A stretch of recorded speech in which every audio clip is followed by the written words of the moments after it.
Good day everyone! For today's video, nagtry ako magpakain ng BBS or baby brine shrimp para sa aking mga PKBM molly. Titignan natin kung effective yung process na gagawin natin para ma-hatch yung mga BBS eggs na binili natin.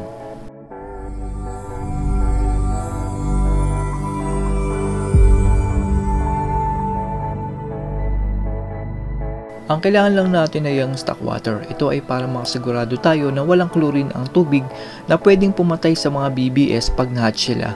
I-stock nyo lang yung tubig ng 3 to 4 days para makasigurado tayo na nakaiga na ang lahat ng chlorine. Dito ay gagamit naman ako ng maliit na aquarium para dito ko ilagay yung tubig at yung BBS egg para makita natin kung anong itsura ng BBS pag na-hatch. Kahit anong container pala ay pwede basta nagagawang mag-circulate ng mga BBS egg dun sa tubig.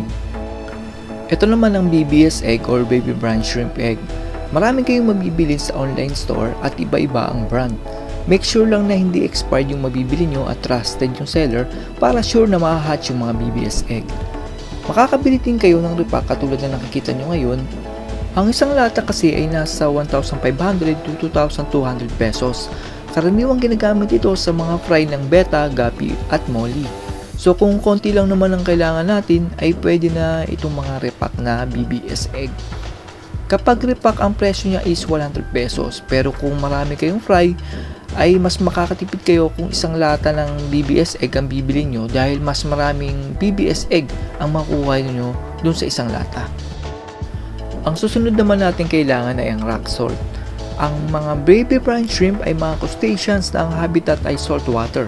Pero hindi pwede yung iodized salt dahil meron na yung chemical na pwedeng pumatay sa mga baby brine shrimp pag na-hatch sila. Mabubuhay pa din naman ang mga baby brine shrimp pagkalagay nyo sa freshwater na aquarium pero tatagal lang sila ng ilang oras dahil yung kanilang habitat ay salt water. Ito naman ang hose at air stone para sa air pump. Sa experience ko ay nagtry ako na hindi gumamit ng air pump or aerator para i-hatch yung BBS. Pero ang nangyari ay after 24 hours ay wala akong nakitang na-hatch na BBS. Kaya naghintay ulit ako na mag 48 hours pero wala pa din ako nakitang gumagalaw na mga BBS or baby brine shrimp. Kaya ito ngayon nagtry naman ako na kung may mabubuhay na BBS kung gagamit ako ng aeration. Ang una kong step ay ilalagay ko tong stock water dito sa aquarium.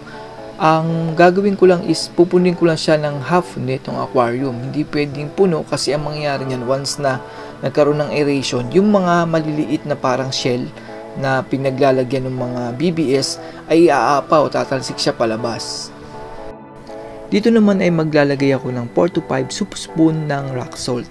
Sa experience ko ay hindi naman problema kung sobra yung dami ng rock salt dahil salt water naman ang brine shrimp at magagawa nila makadapt sa salinity or alat ng tubig.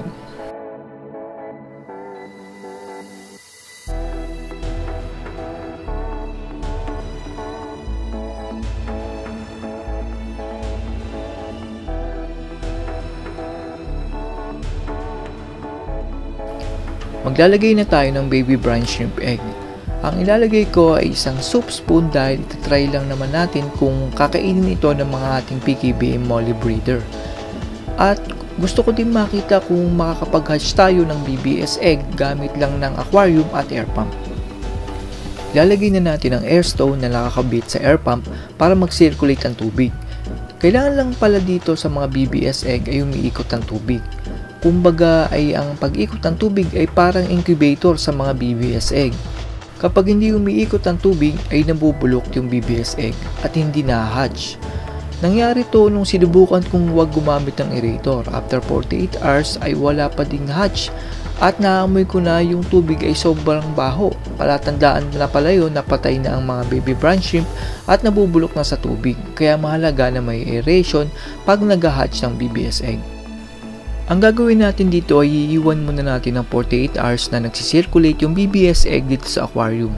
In 24 hours may mga BBS egg na nahahatch pero para makasigurado tayo ay maghihintay tayo ng 48 hours at saka natin i-check itong aquarium kung nahatch yung mga BBS egg na nilagay natin sa aquarium. After 48 hours, ito na yung ating aquarium na may BBS na nagsisirculate. So ang gagawin natin dito is tatanggalin muna natin tong air stone para tumining yung tubig. Ang mangyayari niyan, yung mga eggs is dun sa taas mapupunta, and then yung mga BBS is nasa baba. So makikita nyo ngayon is mayroon na siyang parang mga orange na parang gumagalaw-galaw kung nakikita nyo. Hindi lang siya kita dito sa camera, pero sa naked eye ko is kita ko yung mga BBS na gumagalaw na sobrang dami. So magwi-wait lang tayo ng mga 2 to 3 minutes para tuminin yan. Tapos tapatan natin sila ng ilaw.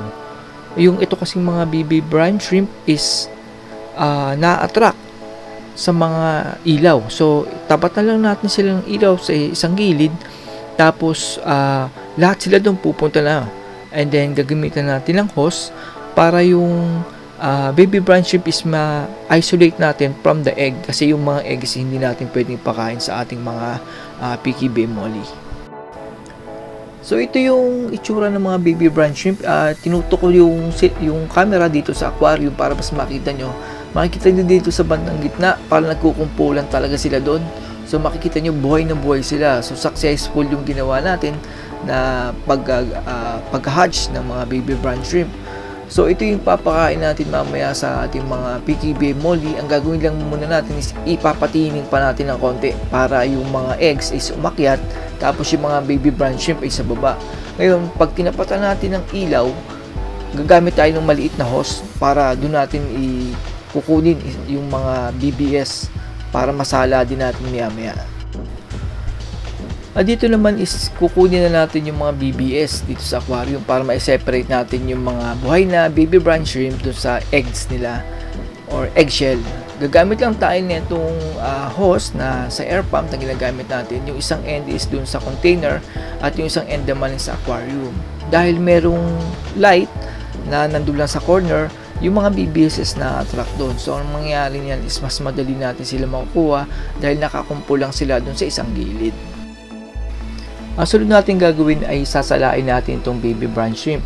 Since maalat yung tubig, hindi natin sila pwedeng ilagay sa ating mga PKB molly dahil fresh water yung ating mga PKB molly. So transfer ko lang sila dito sa aquarium kanina.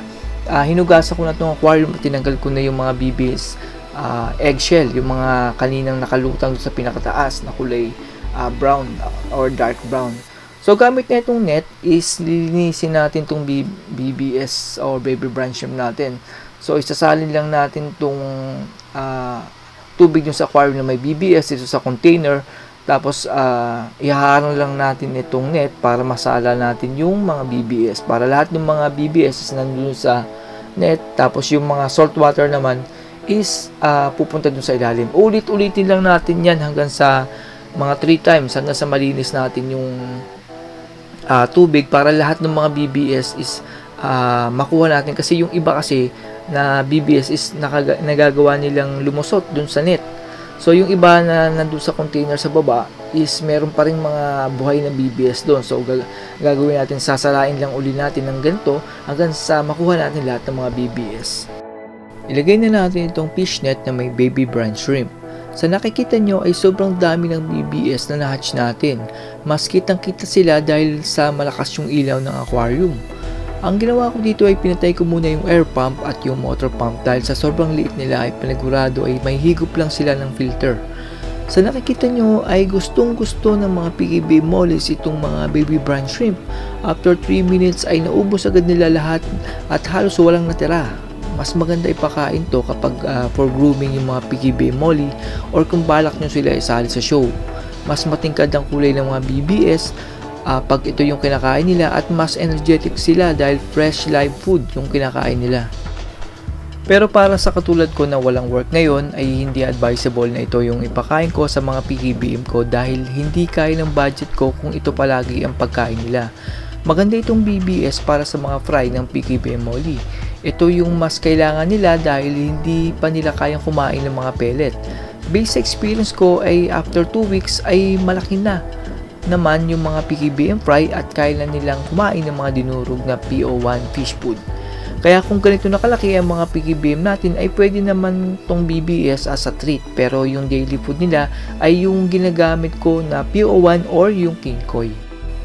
That's all everyone. Salamat sa inyong panonood. Shoutout nga pala dun sa nag-comment sa last kong video, si FishTV718. Salamat sa iyo, idol. This is Chuck and you're watching Biker Drone.